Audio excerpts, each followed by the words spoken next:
Salam əziz abituriyentlər.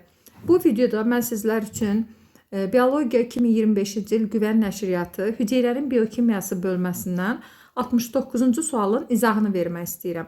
Sualda deyilir ki, hüceyrədə glikozanın tam parçalanmasından 176 mol su əmələ gəlmişdir.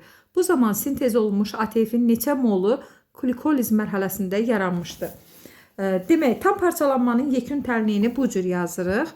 Glikozanı yazırıq. Karbon 6, H12, O6, üstə gəlirik 6 mol oksigen, üstə gəlirik 38 mol ADF,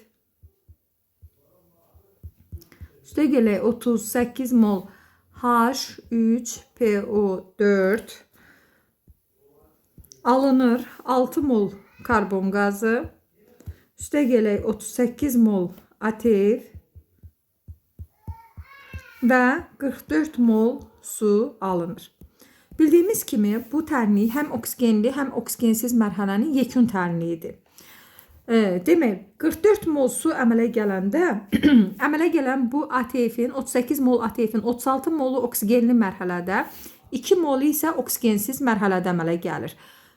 Demək, əgər tam parçalanma nəticəsində 44 mol su əmələ gəlirsə, əmələ gələn 38 mol ATF-in 2 molu glikoliz mərhələsində əmələ gəlir. Onda biz yazırıq.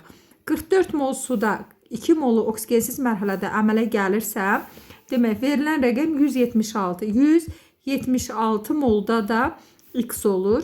X da bərabərdir. Demək,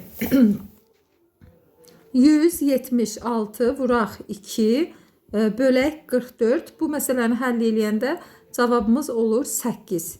Yəni doğru cavabımız olur D variantı.